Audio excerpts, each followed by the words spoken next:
There was an old farmer in Arizona who owned the best farm in the area. Everybody said his crops were the best and people came from all over to buy their goods from him. Whenever people asked him how he was able to grow such good quality crops, the old farmer would say it was all down to his scarecrow. "That old scarecrow is the one I have to thank," said the farmer. "He makes sure no crows or critters or pests come near my crops." The old farmer had built the scarecrow himself and it was a fearsome sight. He spent months working on it to make it as scary as possible. He knew how important it was to keep pests away from his crops. So he gave it enormous straw arms that stretched out about 6 feet and big long legs that made it as tall as a tree. But the scariest thing about the scarecrow was its head. The farmer carved it himself out of a huge pumpkin. He spent countless days and nights perfecting his design. The scarecrow's face and head was so grotesque and ugly that even he was sometimes scared to look at it.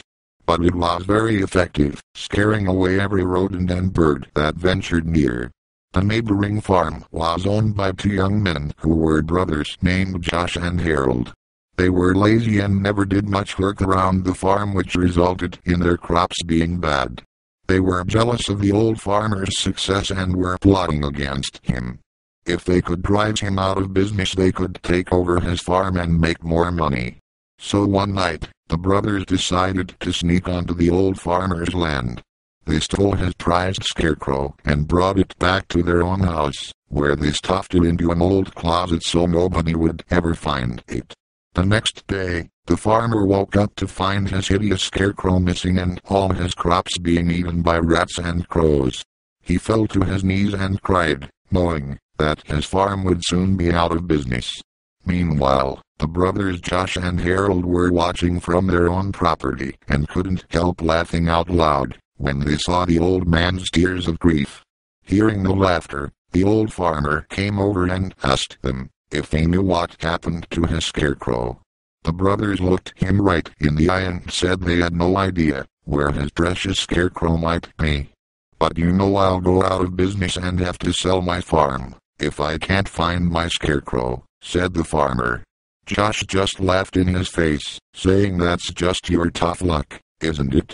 "Sucks to be you," giggled Harold. The old farmer walked slowly back to his house, his head hanging down in defeat and depression.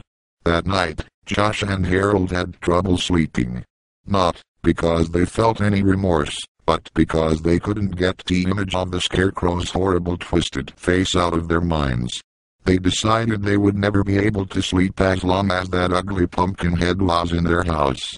So they got up and dragged the scarecrow out of the closet. Harold took a baseball bat and smashed the scarecrow's head to pieces until all that was left was little bits of pumpkin strewn around the floor. The brothers swept up the pumpkin head pieces and threw them in the trash. Then they went back to bed and were soon fast asleep, having put all thoughts of the disgusting scarecrow face out of their heads. Sometime after midnight, Josh and Harold were awoken by the sounds of scratching and clawing at their bedroom door. "Did you forget to put the dogs out?" asked Harold, sleepily. "We don't have a dog," stammered Josh. Suddenly the bedroom door burst open and a solitary long straw arm snaked in through the opening. Then a second arm thrashed around, followed by 2 long stick legs. The 2 brothers were frozen in fear and could only look with horror as the headless scarecrow's body rose up in its long stick legs and its long arms reached out for them in the darkness. Harold felt a cold sinewy straw claw close around his ankle and screamed as loud as he could. He begged his brother Josh to help him. But Josh was already running out of the bedroom.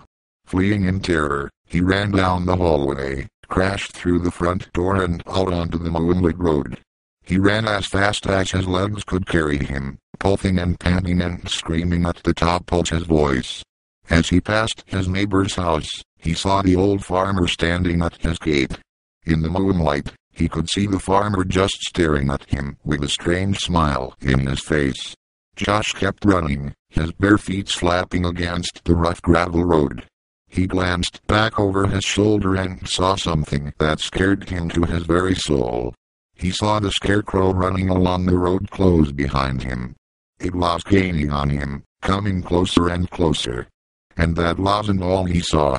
He noticed that the scarecrow had a brand new head. And it looked a lot like Harold.